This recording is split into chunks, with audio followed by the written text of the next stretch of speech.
It's now time to reflect on this week's Sunday Gospel. Good morning and welcome to the Gospel Reflections. Jesus teaches his disciples to be the salt of the earth and light of the world. Jesus uses the familiar metaphors of salt and light to describe the life of a disciple.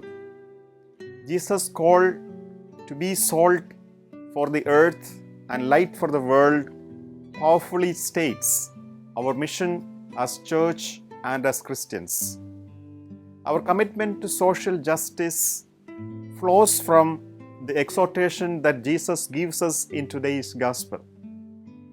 Some of the activities that this commitment leads us to are given more concrete expressions as the corporal and spiritual works of mercy.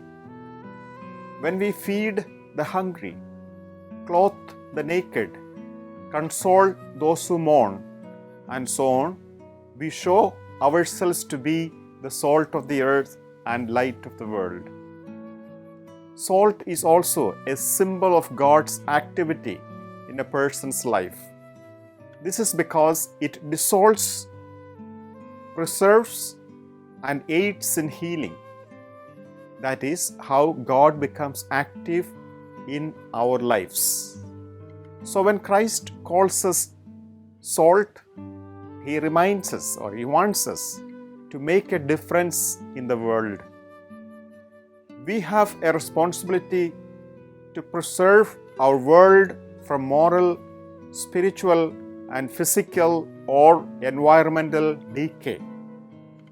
As salt adds taste, we must add taste and flavor to people's lives through our very thoughtful and caring acts of compassion. At the time of Jesus, salt was very valuable and expensive.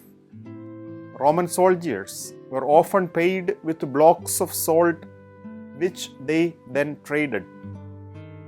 Salt was basically used as money. Salt used properly can brighten an enlivened food. Can we say the same about ourselves as followers of Jesus?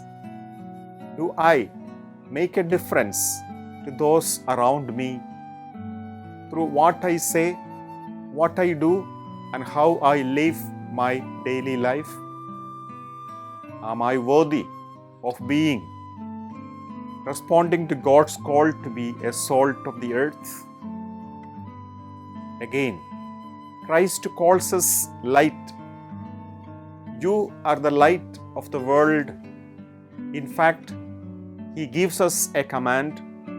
Your light must shine in the sight of men and women. Light does not shine for itself. As light, we must represent what is good, pure, true, holy, and reliable. It is also a reminder to us that we must not conceal God's gift.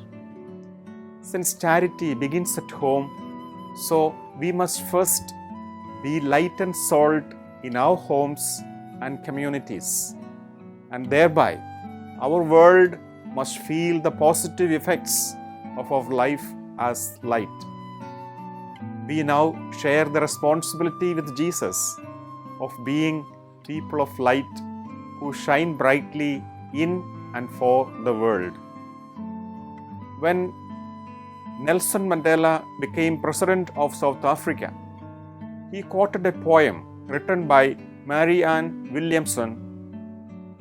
We are all meant to shine. We were born to manifest the glory of God that is within us. It's not just in some of us, it's in everyone. Today, take a moment of silence and say, Jesus is the light of the world, and so am I. Thank you for listening to God's Word. This is Father Jimmy Matthew CSE, Executive Director of the Family Rosary Crusade Philippines. Remember, the family that prays together stays together. See you again next week. Till then, bye and God bless.